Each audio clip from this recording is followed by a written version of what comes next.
সেই ভাইপো যিনি 10 টাকা চুরি হলে হাসতে হাসতে ফাঁসির কাছে কাটে যাবে, উনি বিচারকে অ্যাভয়েড করে বেড়াচ্ছেন। এনারা হচ্ছেন হিপোক্রিট, লুজ ক্যারেক্টার, একটা চোর। চোর ছাড়া কিছুই নয়।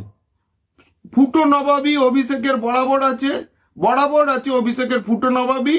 উনি হেলিকপ্টার থেকে জাম্প করা নেতা, কোনোদিন ছাত্র আন্দোলন করেননি, কোনোদিন গ্রাউন্ড লেভেলে করেননি। মমতার মানে ভাইপো আর কি হিসাবে উনি ডাইরেক্টলি ইমপ্ল্যান্টেড হয়েছেন। তো এই ফুটো নবাবিগিরি, ওই যে গাড়ির ওপর চড়ে ডায়লগ মারা ফিল্মি জনগণ ছুঁড়ে ফেলে দিয়েছে। আর অভিষেকের কানে এখন ওই ডিজেটাই বাজছে।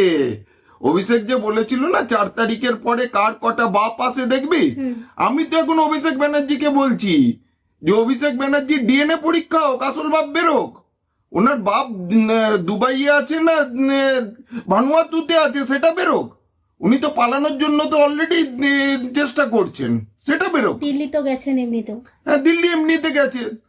উনি যদি দেখুন, সরকার যদি চায়, এখন ডবল ইঞ্জিন সরকার আমাদের, সরকার যদি চায় ওনাকে দিল্লি থেকেও গ্রেপ্তার করতে পারে। অভিষেক পালিয়ে যেতে পারবে না। ভাইপোর দৌড় শেষ। আর তৃণমূলের হাতে, মমতা ব্যানার্জির হাতে পেন্সিল ছাড়া আজকে আর কিচ্ছু নেই। মমতা বন্দ্যোপাধ্যায় যে দল ভাঙার রাজনীতি শুরু করেছিলেন, আজকে উনি গদ্দার বলছেন। সবচেয়ে বড় গদ্দার হচ্ছেন মমতা বন্দ্যোপাধ্যায়।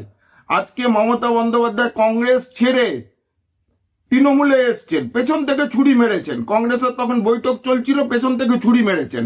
তারপর 1998 সালে যে করলো দলটা, আজকে 26 বা 28 বছরে ধরুন দলটা মৃত হয়ে গেল। কেন? দলটার কোনো আদর্শই ছিল না। চুরি, ডাকাতি, তোলাবাজি, তারপর যেটা আমার বলতেও খারাপ লাগে, মহিলাদের নিয়ে যেসব কারবারগুলো হয়েছে, যেসব পদার্থগুলো পাওয়া যাচ্ছে, আমি জানি না এটা মমতা দির, এখন তো মনে হচ্ছে স্বর্গীয় দীপক ঘোষ ঠিকই লিখেছিলেন। ওনার হয়তো কালচারই এটা, না হলে এটা এভাবে মিলে যাচ্ছে কিনা। কেন?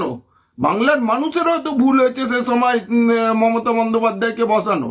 আর আমি স্বীকার করছি, আমি একজন বর্ষিয়ান রাজনীতিবিদ হিসেবে স্বীকার করছি, সে সময় আমি আমার গুরুজি অশোক সিংঘলজি এর কথা শুনে দিদির পাশে দাঁড়িয়ে, কমিউনিস্টকে হারানোর জন্য দিদির পাশে দাঁড়িয়ে হয়তো আমিও ভুল করেছিলাম। সেই ভুলের প্রায়শ্চিত্ত আজকে আমি করেছি। সেই ভুলের প্রায়শ্চিত্ত করতে গিয়ে 2018-19 নির্বাচনের আগেই আমি দল ছেড়ে দিয়েছিলাম তৃণমূল কংগ্রেস। তখন থেকে আমি রাষ্ট্রবাদী রাজনীতি করি। প্রচুর মার খেয়েছি। এই ভাইপো তো আমায় জেমস লং এ ফেলে মেরেছিল। আমায় মেরে দেওয়ার ইচ্ছে ছিল। সে কোনো রকমে আমি বেঁচেছি। হরিদেবপুর থানা বলেছিল সিসিটিভি খারাপ, সে সমস্ত রিপোর্ট আছে।